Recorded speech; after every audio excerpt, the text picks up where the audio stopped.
streaming. Start here. Okay, so now we are live on Facebook, YouTube, Instagram, and the TikToks.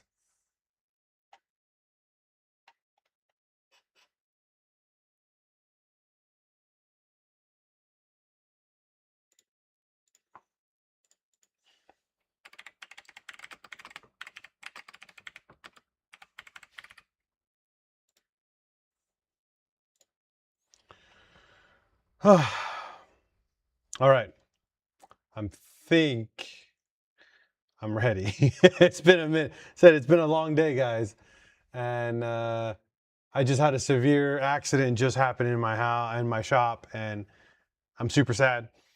I just put up new wheels, and one of them fell. What's up? What's up? Pit Doid now. What's going on? Again, it's the new wheel for the Mark IV. It is a wheel that I am excited to work on. I mean, excited to put on the car, but now it needs some repair work, which is okay. It's got a little bit of repair work. It just needs a little bit of black paint, and I think it'll solve the problem. Let me bring them over to you so you guys can see what I'm talking about here.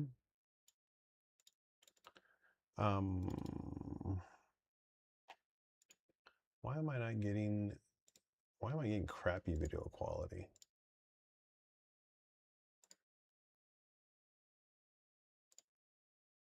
No, this one.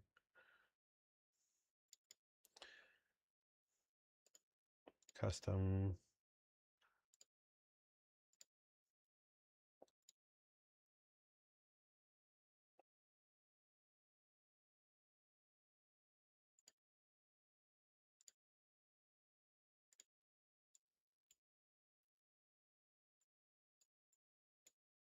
Sorry guys, I'm just trying to make this all work correctly. It's been an interesting thing. But what's going on? Sharpie works good. It does, but I know that noise wheel makes, I know it's traumatizing. But let me show you guys the wheel that I'm working on. Well, that's going to be put on my Mark IV. So you guys can understand the theme that's going to be happening for Filbert. We're changing the car's color. We're going darker. We're changing the interior. We're changing the stereo system. We're changing the wheels.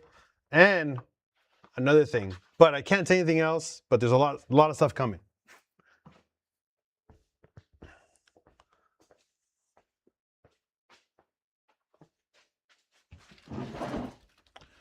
So,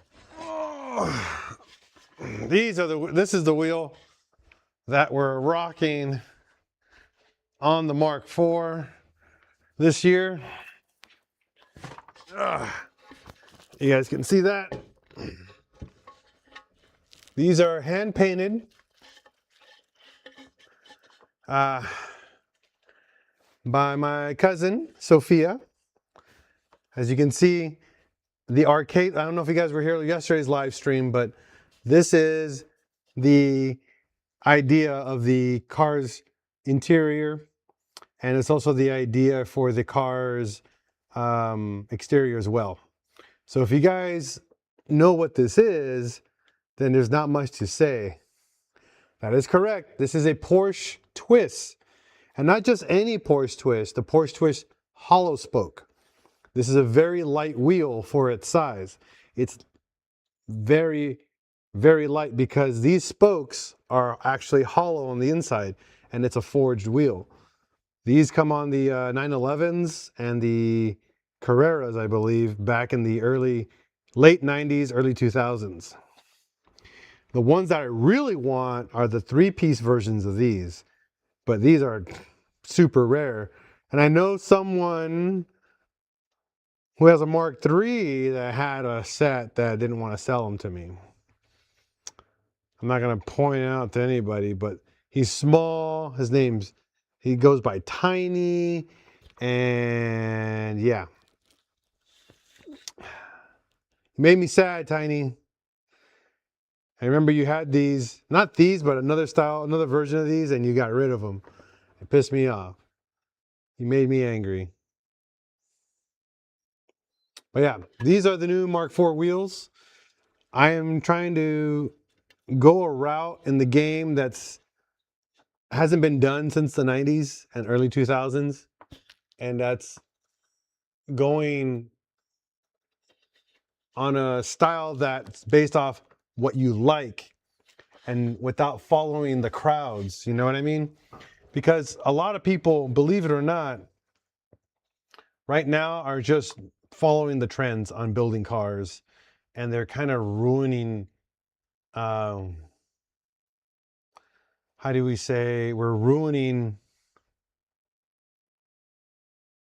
yeah, exactly, you did forget. They're ruining the originality of people's creativity on building cars. And it's getting to the point where it's literally just a cookie cutter, right? A cookie cutter situation where there's just, it's all the same, you know? Bolt on, wide body kit, you know, no body work done, just bolt on, freaking fasteners, riveted on, painted over, and yeah, bro, wide body. Okay, yay, congratulations, you bolted on something. You didn't actually build or do something real customizations. Same mom and dad. I like that one. So my idea for this was to stir up the pot. You know what I mean? Bring back uniqueness, bring back creativity. What's going on, Wayne? Bring back people building things and doing things and how they want to do it, instead of just following the trend. And that's kind of like my whole thought process on these wheels and then on Filbert, the Mark IV. Filbert has always been just a fun car, and it's always been my baby. And I always built it the way I enjoyed it. Number one, it's a white Mark IV GTI. No, they don't make white Mark IV GTIs. That's not a color that existed for the Mark IV in the United States. So that's number one. Number two, it's a BMW color. It's Alpine white. Again, not a normal color. Kind of changing it up, right? And then I went inside. I did a whole plaid interior. That was kind of like the common thing back in the day. Again, a cookie cutter thing, but I enjoyed it. But what made my car very different from the rest were my copper plated wheels. You know, people were just like, bro, those are painted. I'm like, no, that's copper plated. No, no, no, no, that's real copper. That's real copper on that wheel, and it's plated and clear coated. And then when people would see it tarnish and it turned a little green on some spots, I'm all like, paint don't do that. All right, that's copper. But these are what I'm rocking now. These Porsche twists. My cousin Sophia painted everything. Every single one of these wheels is different. So they're going to be very, very different on the car. They're 8.5 on the fronts, and I have 11s for the rear.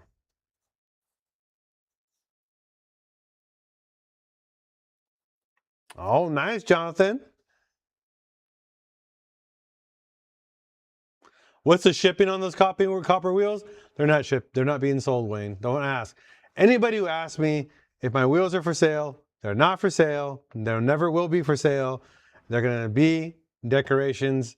Eventually, I'm probably going to use them as a table or something like that. Free is okay. Yeah, free is definitely okay. But I'm going to ship them to my house.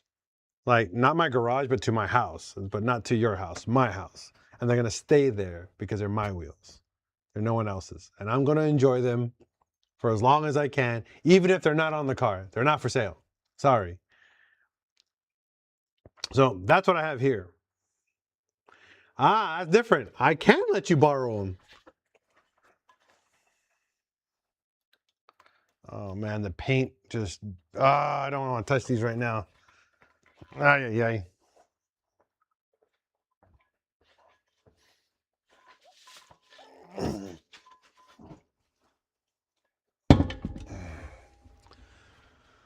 Now, if you guys like Mark IIs, these are my wheels for my Mark II. Now, Tiny knows these wheels. These are my two-piece Gottis.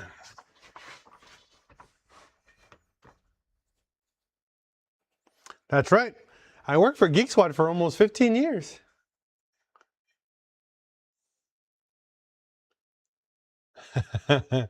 Yep. So this right here, how do I enter the raffle to win these wheels? You don't. You don't. These are my Gottis. These are for my Mark II GTI with the 1.8T turbo swap. These are my wife's wheels.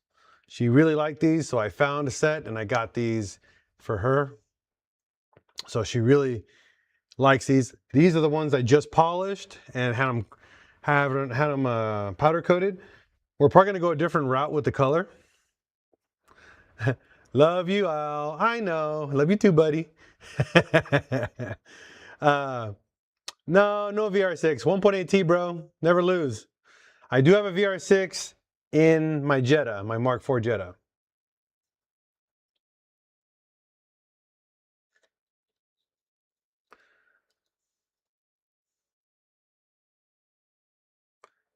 Tiny, back on YouTube. What's up, buddy? Welcome back over here. Yeah, I know. It's a much more different view, right? But these right here, two-piece Gotti wheels. These are the, I think, 28 hole variation. There's like a 14 or 15 hole version, and then there's a three-piece one. That's right. You did try to sell me your Schmitz. I want those. Do you still have them? I'm curious. So again, Gotti wheels. These are 9.5 wide. These are going to be a square set for my Mark II. So 9.5 front and rear. We're actually not going to do stretch tires on my Mark II. We're going to do actual proper tires on it. And we're going to, on top of it being proper size tires, we're going to be static, and we're going to be, what do you call it, wide arches. So we got the Mark II wide arch kit for it. So I can go a little bit wider for front and back. It's going to have a little bit of a staggered look. Not too staggered. It's going to be more square than staggered. So that's going to be this set. That's what these wheels are for. I'm going to put these back.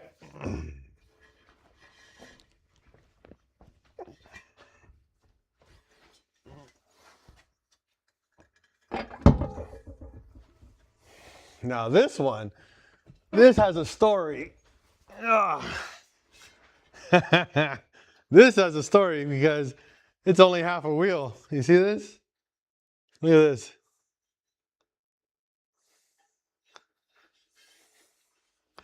These are my Porsche, what do they call it? A gas burner wheels. This has a story. If you guys, again, look at this. Where's the rest of it, right?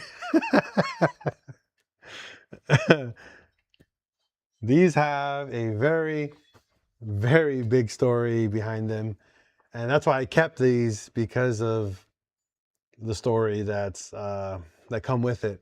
So you can see right here where it hit, and then the explosion of the rim. I don't know about you guys, but that's a pretty fucked rim, if I say so myself. This is only a 16-inch wheel. I had, what, 225s on this? 225, 40. New three-piece, right? What are those? These are Porsche gas burners. These are for my VW bus. Actually, the story involves my VW bus with this. So one year, I think it was what, 2 years ago or 3 years ago. I can't remember if it's actually 2 or 3 years ago. I it was me by myself in the VW bus. My wife was in the truck behind me towing the trailer. We were on our way to Buses by the Bridge in Lake Havasu, Arizona. And this was around 10 o'clock, 11 o'clock at night. And we're cruising, I believe it's the 10 freeway. Now my bus isn't slow. My bus can do 80, 90 miles an hour. I was cruising around 75. So we're just cruising down the freeway. And I was like, you know, I'm going to slow down because this freeway is kind of rough. The 10 freeway. And I'm just cruising, you know. You drive like this on the bus, by the way. Like, you drive like this. You don't drive like this. You drive like this, you know. I know it's crazy to say that a VW bus does 75, but my VW bus does 75 on the freeway. Actually does 90, but after you hit 70, I wouldn't even drive 75. But we were on the freeway and there was no one on the road, so I was like, all right, I'll do 75. That's it. But then we got to this area where a lot of, semis were cruising through. And I was like, nope, I am not about to get hit by a semi. So I ended up cruising on the slow lane. My wife, I was in the middle lane the entire time on this freeway. I pulled over to the right lane, cruising on it, doing 70. I started slowing down. I went like 70, 65, 70. I can't remember exactly. And I noticed in front of me, about 3-4 semis in front of me, started moving to the left. But they weren't going like wrong, like moving really quick. They were like, oh, we're getting ready to move to the left. I was like, okay. Yes, I can answer another, Jeff. I can. Give me just a moment. Let me just finish my story. So I see all the semis moving over to the left, but they're not like swerving to the left. They're just moving gradually over to the left. So I'm all like, all right, I'll do the same thing. Holy shit. The pothole that was in the middle of the freeway on the slow lane while I was doing 65, 70 miles an hour in a VW bus was bigger than this wheel and deeper than this. This was like an easy, like 18, 20 inch pothole that was probably about 4 to 5 inches deep. I hit that pothole so hard. I wish I had a camera on to not exaggerate what happened next in the series of events on this freeway. Remember, 2-3 semis in front of me. I'm next in line. My wife's about 2-3 cars behind me in my F-150 towing my RV. I hit this pothole so hard. I mean, most people would probably be like, oh shit, and panic and do all this. I don't know what came into me. I went into like life flight mode, like, you know, fight or flight. And the bus, shit you not, went on 2 wheels. I hit the pothole like this and it launched me up. I was on 2 wheels going left into another semi that was next to me on the fast lane. And I was just like, what do I do? What do I do? What do I do? I got like a millisecond of, maybe a second of thought process while I'm on 2 wheels. I'm hugging the steering wheel, okay? I'm no longer doing this. I'm hugging the steering wheel and I'm just like, please, I'm gonna have to overcorrect and just pray that the bus doesn't overcorrect to the right and then swerve back left. And I grabbed the wheel and I hugged it and I pulled it over to the right. And in the same process, as I'm hugging this wheel and I'm pulling it over to the right, my wife behind me, I'm slowing down now, just understand that. I'm slowing down because I hit the pothole. Yeah, pretty much Jesus, take the wheel. And I grabbed it and I pulled so hard to the right, the bus went, whong, and it stayed going right instead of overcorrecting to the left. I held it, got into the, what do you call that lane? The shoulder. I got into the shoulder and then it just started slowing down super quick. And then I was just like, all right, I shit my pants. That's fine. I pissed myself. That's fine. At least a semi didn't come behind me and literally murder me, because if I was any slower or any faster, I would have lost control. The bus would have flipped somehow or go the other way. and run into the semi, and I would have been dead, like instantly dead. I don't know. I was able to take control, keep focus, and just get that bus onto the shoulder, and I made it. I didn't have a spare. I ended up having the bus towed to the next town, which is like some type of mining town. It's like I don't know what it's called, but it's off the 10 freeway on your way to Lake Havasu. Stayed there for the night. My wife, we parked the trailer right literally in front of this tire shop, and my bus was parked there too. We literally unhitched the truck and slept in front of this tire shop for the next day. And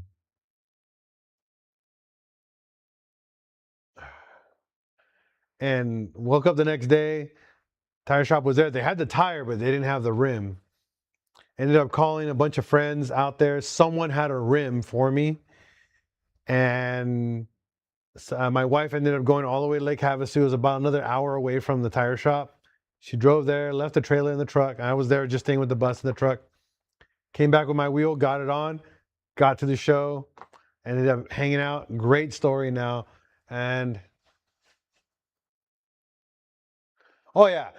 Oh, so what broke on top of the wheel,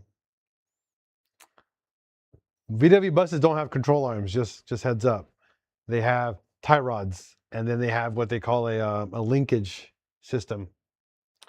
The shock, it's called a steering dampener. It's just a shock that controls, I guess, vibration left and right. That's snapped in half. I don't know how you snap a shock in half, but that was snapped clear off. Both tie rods and everything else weren't even bent. Impressive. That's all I have to say. Like, I'm nothing to complain about. Got home when I drove the bus all the way home like that on a spare and everything else. Got home, just swapped out tie rods. Then I put in a brand new dampener, got a brand new wheel.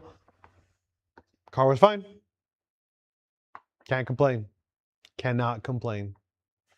Great story. Now, Jeff, what is your question? What is your 1.8T question? I am ready for you, my son.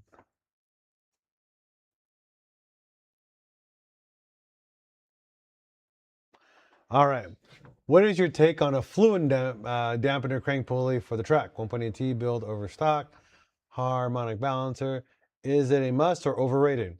Very good question. I've answered this question. Yo, Cam's just joined. What's up, fool? So don't listen to Tiny. Tiny is a Mark III guy. Don't listen to him. See, he's just exactly going to tell you. Just put a VR in it. Do not listen to him. So for you, Gio, I mean not Gio. For you, Jeff, I already saw your TT build. What is your horsepower goal on there?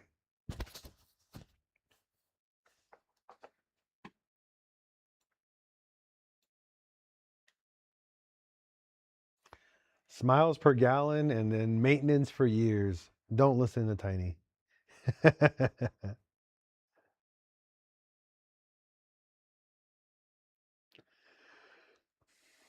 300, 350, then don't worry about it. Don't need a fluid dampener. Once you hit around the 450 horsepower range is when you need it. A lot of people, if you're going to be redlining the shit out of the car, then I would definitely think about it. Nice cams. If you're going if you built the head for high rev, you just don't listen to the chain guides. Exactly. Hey, Fresh 82. If you're running the car, I remember you're doing a track build. So if you're going to be revving it much higher, and then you built the head for a higher revving, then a fluid dampener is beneficial because it's going to absorb a lot of the vibration for you. And that's the key, right? Vibration is what kills engines. And if you can control vibration more, then I would personally go that route with the fluid dampener because you're going to absorb even more vibration at higher RPMs.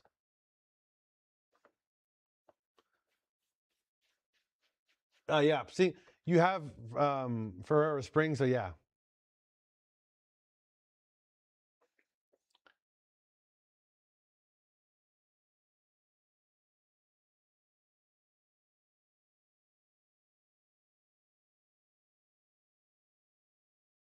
For too easy, or is this for who? Who, Tiny? Are you asking me or are you asking Jeff?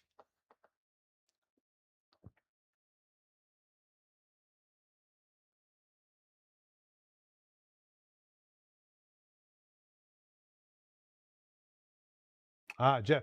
So Jeff is actually building a. His son has a track car, a Porsche track car.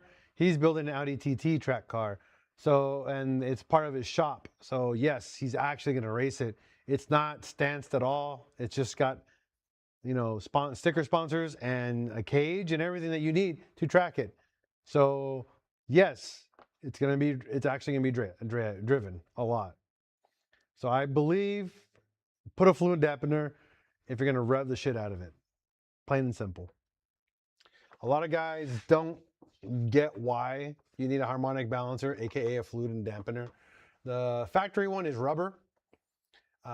But aftermarket, I know Kerma TDI makes one.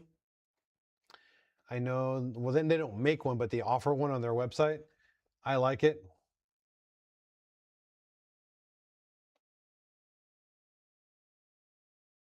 Is it in the budget? Yeah, 72 hour. When before my Mark IV caught fire years ago, I had full dual spring Ferrara race. I had full drag cams, SuperTech valves, AEB head. I used to get that thing up to 8,000. Like, I got rid of the rev limiter and I could go up to 8,000. Uh, and it freaking ripped. I made so much more power all the way to the red line. It was gnarly. And yeah, that was Filbert 1. Sad days, sad days.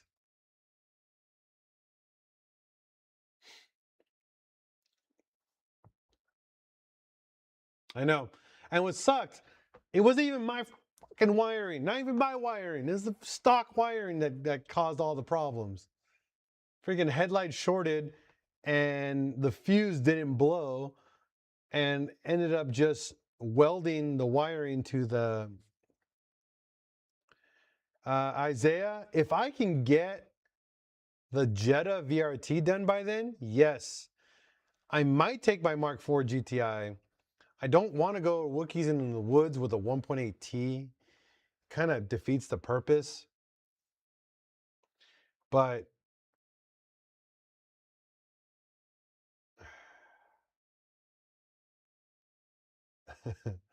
I wasn't even going to Home Depot when that happened. I was going to an actual car show at the college that I graduated from.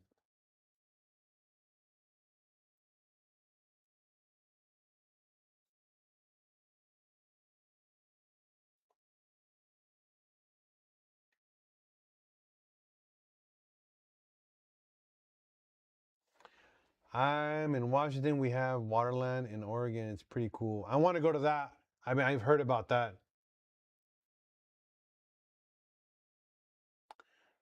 Hey, my VRTI. Again, for me, building other people's cars right now, I'm gonna do it. I want to help, but this car has to get done behind me. The GTI. For Fresh 82, I don't remember your name. I'm horrible with names unless you're on here like unless you're on here or talk to me all the time. Tell me your name. Yes, we are still doing Patreon.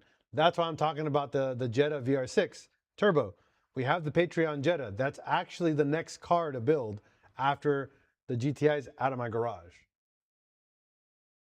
Oh, Shane, what's up, fool? See, now I remember. Jeez. And yes, I'm still doing Patreon. And I've actually been posting on Patreon, not as much because I haven't had any Patreon content yet. But Patreon is a thing because it is going to be funding everything that's going on for pretty much forever now. We're going to be finishing up the Jetta VR6 Turbo. I mean, your Jetta VR. Now I got the joke. Your Jetta VR6.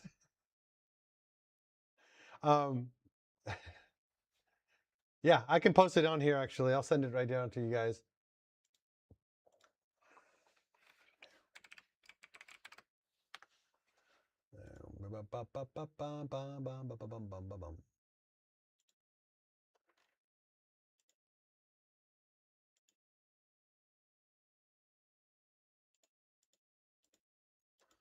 Remember.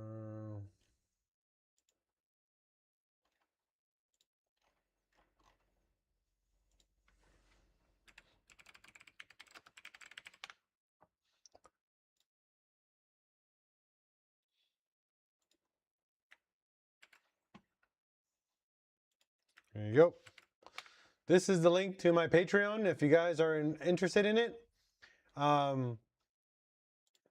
It's how we're going to start funding a lot of stuff here. Patreon pretty much allows me to give away more things. Simple. So cams, believe it or not, the Mark IV platform is going to be around for another 10 years for one major reason. 07K. I don't like the engine. It's a very cool engine, but the 07K is now like the king of swaps right now. And no one wants that in anything other than a Mark IV or older. You put that in a Mark 5, 6, 7, 8, no one cares about those cars. Honestly, no one cares about Mark 5 and newer. It's all about Mark 4 and older because they still have European styling. And they have the German look. They have the German features that we all came and loved to a Volkswagen.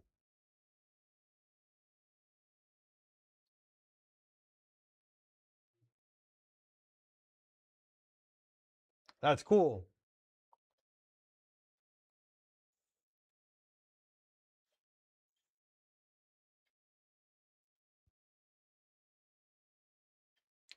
Yeah, it's like the new thing. But yes, honestly, you're going to see Mark IVs even more now. I've actually seen a lot more Mark IV traffic online, especially on TikTok. TikTok is obsessive right now with Mark IVs. And it's insane because it is a platform that's been dead for a while for aftermarket support, but now it's coming back. But it's coming back in a different route. It's coming back by enthusiasts, people who like VWs more.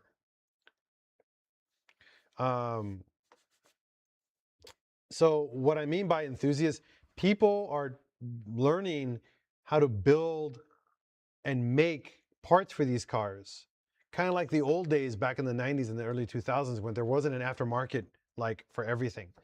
The internet and the online market for like universal parts is so flooded that you can make almost anything you need for a Mark IV. You can make an intercooler, you can make oil coolers, you can make pretty much shifters, you can make full exhaust systems, you can do full interiors. There's already thousands of, like bunch of manufacturers who make aftermarket seat brackets and make aftermarket seats. Interior work is super easy on these cars. Electrical is probably the easiest out of anything modern nowadays. So yeah, you're going to see Mark IVs around more, and I think even more now that people are seeing how easy they are to work on. And I'm going to be there in 10 years teaching you guys everything about a Mark IV. And we're also going to be building every single platform. So in other words, meaning VR6, 12 valve, 24 valve, 3.2 liter, 3.6 liter. Okay. We're also going to learn cams. What's the issue? Tell me. Exactly. This guy's dash vents are 3D printed. That's my point. Like the aftermarket is not. We don't need much aftermarket support. We just need people. That's it.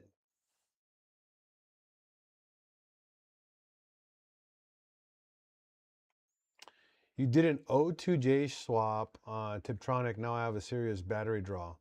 Ah. So the O2J, did you paint it? Did you actually paint the transmission? Or did you just put it in?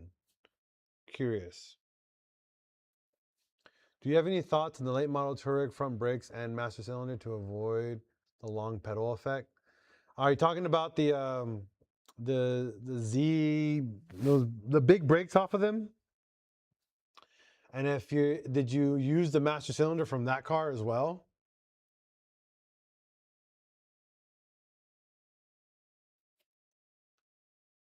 Okay, to fix the long brake pedal pull, you need to go to um, you should have stayed with the stock Mark IV Master or upgrade to the universal Willwood. There's a universal Willwood brake system that works a lot better. All right, Wayne, you have yourself a good night. Willwood, the Master bolts on to pretty much our brake booster. There's a universal one that a lot of people rock, and it fixes the long pedal travel for that. Because the booster is not the greatest on the Mark IV and the Master. And when you go to the aftermarket one, I mean, not aftermarket, but when you use the Touareg one to stop it, it works good, but I don't like it as much. Personally, for you, I would actually get the Porsche Boxer um, front brakes. They work better. They are lighter and they work beautifully. They use the same size rotor, but the what's the word? But they're a 4-pot, so they're a 4-piston setup, and they just work so much better, and they work better with everything stock from a Mark IV. OT was going to use blown, so my buddy had an extra one lying around, and we put it in.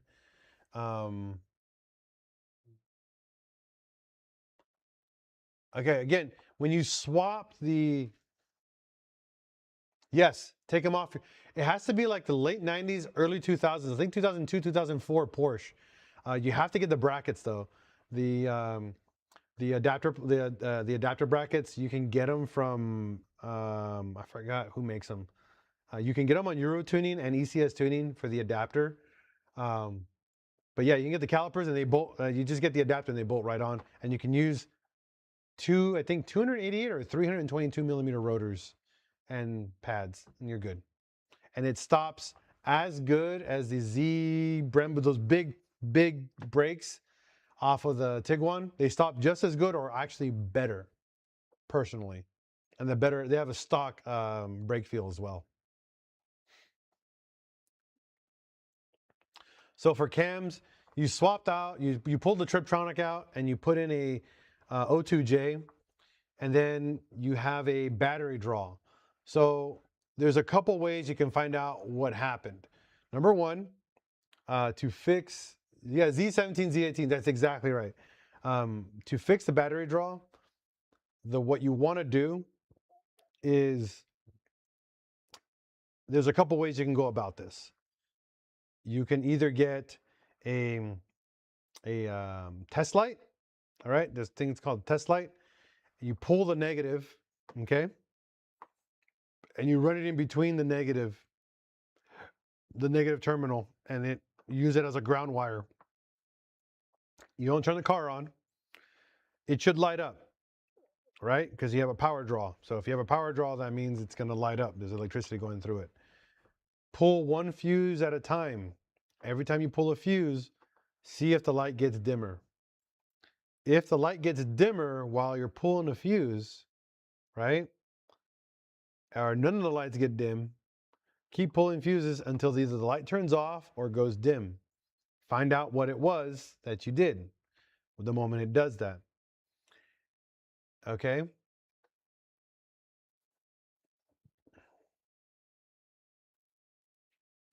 Yeah, I mean, heat cam thermometer will solve the problem, but ain't nobody trying to spend $200 or $400 to find that problem. You know what I mean, Edgar? Not everybody's got 200. We're going to do it the cheap way.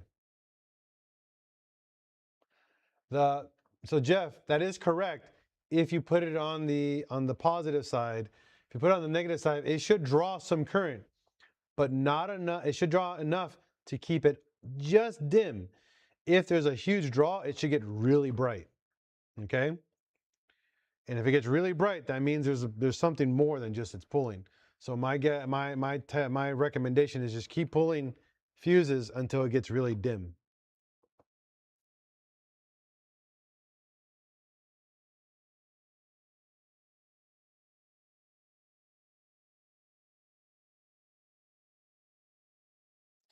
Okay, what maintenance should I do on my static 24 valve? I'm doing a rack transmission. I don't know what that even means. Um, lost 2 low profile pans. Okay, so your car is really low because number one, you have a VR6. So VR6s sit very low. Notching the frame allows you to go lower, but doesn't solve the fact that you're going to be hitting oil pans all the time. To fix this problem, number one,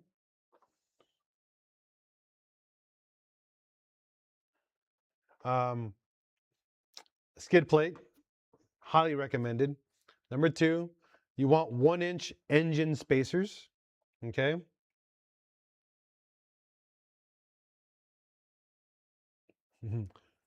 Hey, what's up, Rob? So you want the engine spacers. Euro Tuning carries those. They're about $100. It spaces the engine, transmission, and everything about 1 inch higher. The downside of this is that it's almost hitting your hood, so you do have to be careful with that. But the benefit is you get less axle bind, so you can go lower, so you have less risk of destroying your axles, right? Or if you go lower, then you're going to end up ruining them anyways. Notching the frame is always a good thing to do. But if you notch the frame, you either get rid of your sway bar or you get a over-under sway bar like the Audi TT sway bars. Those mount underneath versus going over the axles. You can get a new speed sway bar or a Hotchkiss sway bar. They have huge arches and they prevent hitting the axles. Because once you notch your frame, you're going to slap an axle every time you hit a bump. So you cannot. A lot of people are like, oh, just slap on end link spacers. They don't fix the problem. They change the angle. They don't change the height. People are dumb. Don't ever do that. Never use end link extenders. They don't extend. They change angle. You can't force the axle to go higher when it's bolted on to your frame and it goes forward and back. All it does is just change the angle, but now you have instead of it hitting the top of the axle is going to hit further this way. So because instead of going like this, you just change the angle this way and it just hits there. It's not fixing the problem. You're just adding to the problem. Just get a new speed sway bar, Hotchkiss sway bar, or an Audi TT under sway bar, and that solves that problem.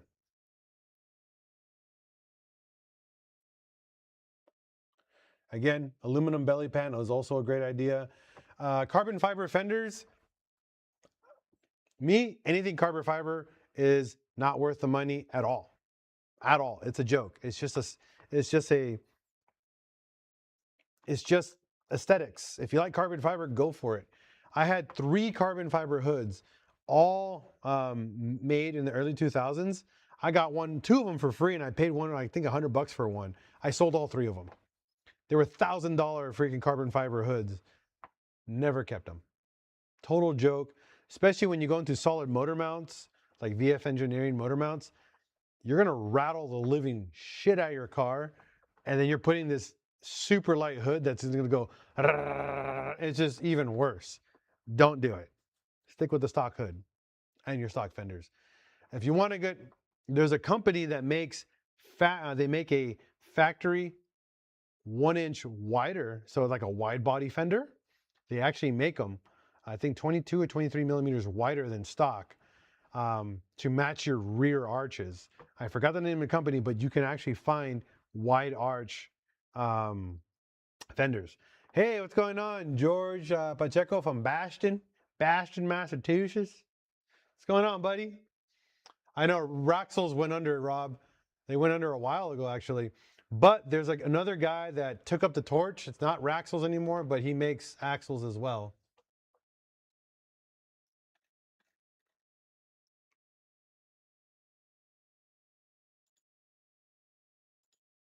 So there's still guys making aftermarket axles for these cars.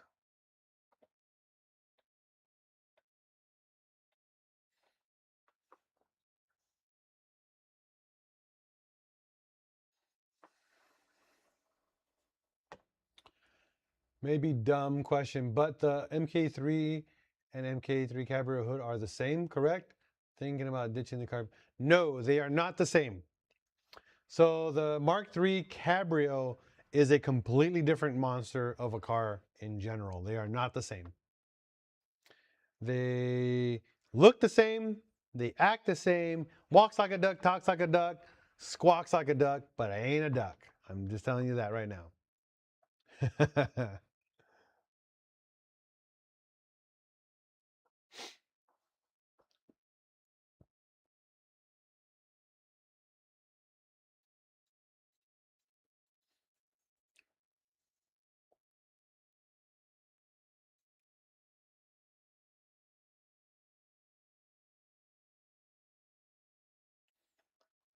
All right, let's see how long we've been on here. About almost an hour.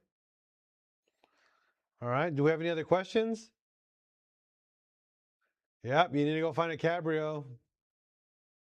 That's right.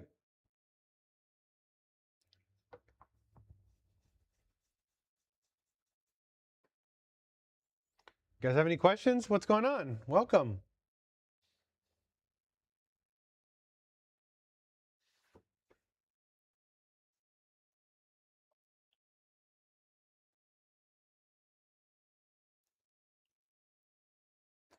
Yep. Oh, all right, buddy. You have yourself a good one. Um, I forgot to mention. Let me see if I can get this video up.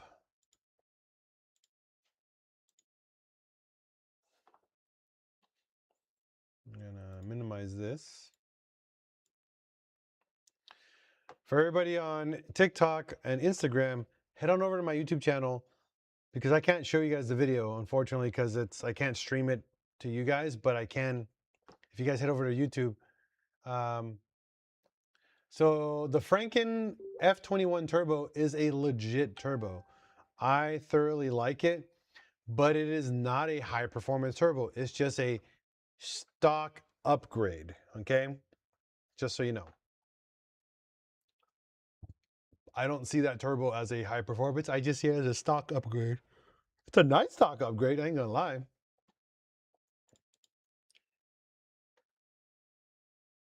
So I got a video for you guys. Just give me a second here. Here he is.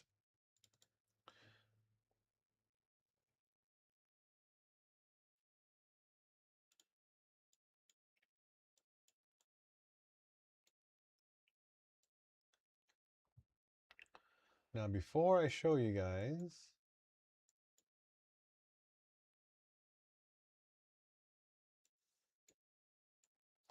it's kind of a sneak peek of, how do we say, the new video that's coming into my channel.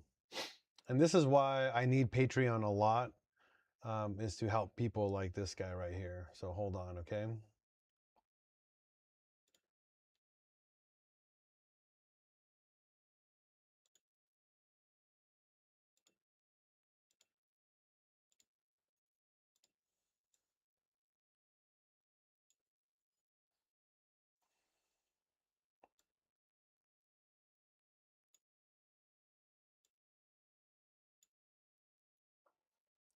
I don't know if you guys are going to be able to hear it.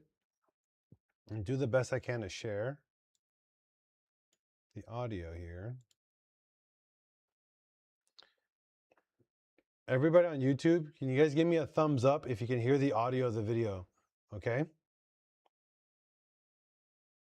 Just now, my son only been able. So he bought this pretty cheap, he said, and he wants it up and running. So we're going to do the best we can. He got a 64. I love the steering wheel. Steering wheel is so dope.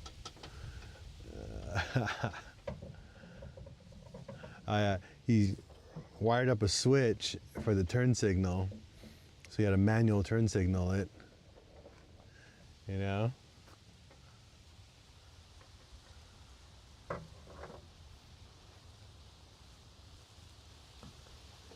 So we're gonna do the best we can to get this thing up and running. Have him punting around town with this little thing. Super dope.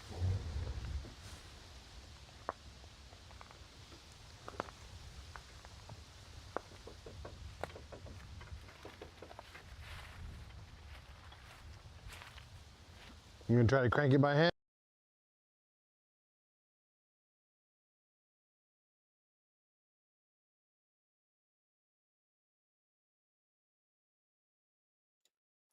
This is Robert. This is a 1964 Volkswagen Bug he bought.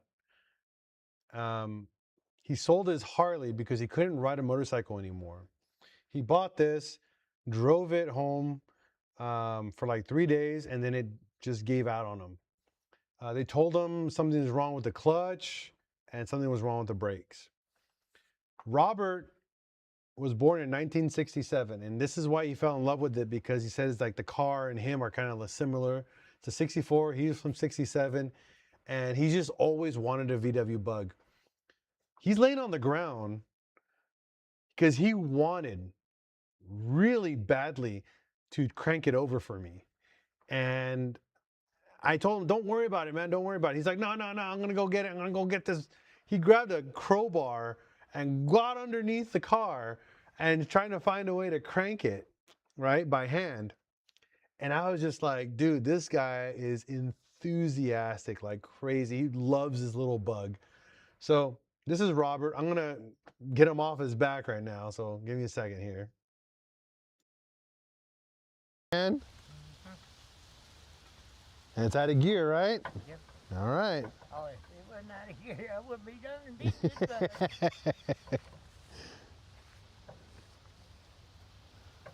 See, I need some seals. See here. It's got factory pop outs. They're all rotted. I mean, this Bug was probably well taken care of before he got it, but I can see a lot of body work, Bondo down here.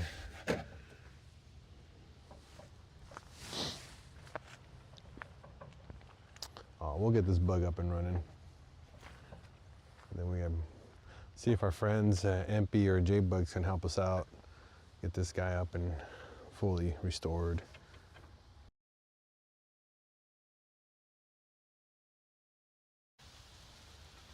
And it's out of gear, right? Yep. All right. It's got factory pop out. It sucks. It stopped showing the video. I don't know why I did that.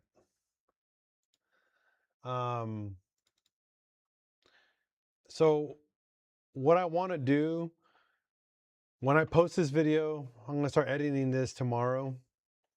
I want to get this on YouTube, Instagram, TikTok. I want to get Robert and get an interview about him, because he was telling me how he used to be a hobo So a lot of people don't know what hobos are, and he was just telling me how he traveled America, and he was telling me like he was homeless and he was in Mexico for a while, hung out and did fun stuff, but homeless, like just living in Mexico. And he saw bugs and he really wanted a bug. He ended up coming back. So hobos are those guys that live day to day, traveling the U.S.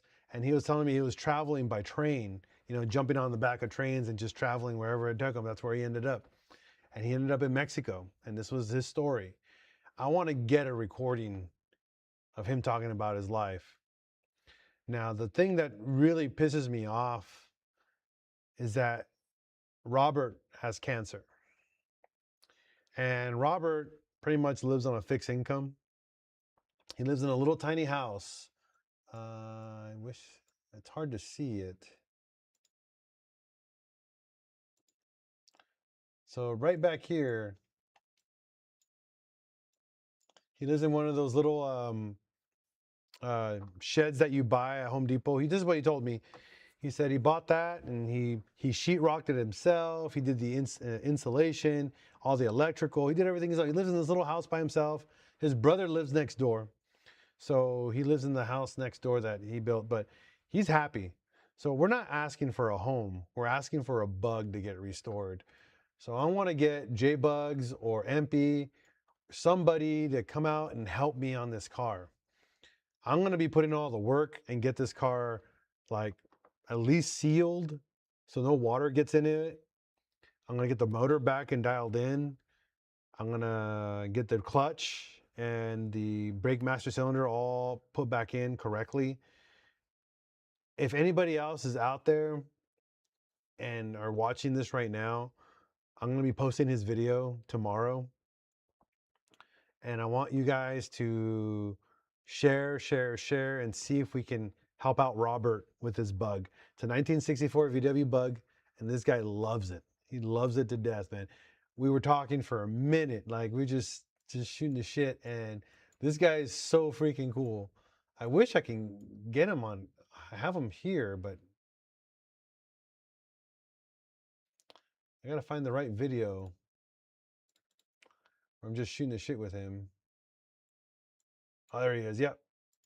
Well, we're not really concerned about cranking it. Okay. We just want to make sure that I know that that it runs. It does run. All right. So the thing that we want to do is I'll probably fix the brakes on it Yeah. and probably do an adjustment on the clutch. Okay. And if I can get it moving on its own power, maybe get it to my house. Okay. And then we can get it towed. That way we don't have to get someone to try to tow it. You know what I mean? Somebody I just call him up, and he'll bring a trailer, and I can put it on there Okay. and bring it to your house. Okay. But I wanted you to look at what you're getting into. So I thought I was gonna get into worse. This is not No, bad. it's not that bad, bad. dude. No, it looks great. No. Look clean, don't it? Yeah, this is a good little Normally bug. you Just a little banged up right That's what here. I'm talking about. All this was like dented in, Yeah. and I brought it out. Yeah, look, the bug looks great. It does, don't We it? just got to get it all cleaned up and fix some wires here and Right. there. Man, it was hard to get that thing in there set right, because, you know,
Oh man, I just had a full conversation and didn't even have the microphone on. Oh man, feel dumb. Well, this is Robert. Hopefully you guys watched and understand who Robert is. Super cool dude. The guy's again, I believe he said he was born in 1967 and that's why he wanted a 64 bug or a 60s bug. I want to see if you guys can tag MP or J Bugs or any other air-cooled company to reach out to me or reach out to just us and see what we can do to help him out. I would love to have his car restored. I just don't have that kind of cheese to do it. But if the community can get involved, PincheAl's garage community, the air-cooled guys in San Diego, or anybody air-cooled community, I would love for anybody to come out and help me out here and get this bug either just fully done. I'll get it running and safely and get it as safe as I can and do. He bought a bunch of other things that he wants me to put on there. I'm going to do that. I'm not charging the guy anything. I told him I love working on VWs. I don't charge to work on VWs, so I'm not charging him anything. If he wants to pay me, I told him, let's worry about that later, right? Let's talk about what we can do to help you out, Robert. So as I work on this video tomorrow, keep an eye on the YouTube channel on PincheAl's Garage so you guys can meet Robert. And I'm going to see if I can get a full interview with him about his life and why he really chose the VW Bug over his Harley. Because I know some people that will die before anybody touches their Harley. I don't know anybody who would get rid of a Harley for a VW Bug, except for Robert. So thanks, you guys. I'm going to call it a night. It's 10:30 p.m. over here in Arkansas. Hopefully you guys have a great night. I'm going to get to bed. It's been a day. Definitely been a day. I'll tell you that. All right. Peace out, everyone. Have a wonderful day. Be safe out there. And as always, here at PincheAl's Garage, we're definitely going to break because that wheel fell on my Corrado and it broke something. We're going to fix it and we're going to repeat. As always, if you see another dubber on the road, give him a thumbs up. Give him a deuces. Respect one another. And as always, here, we love everyone. Be safe and have a wonderful night.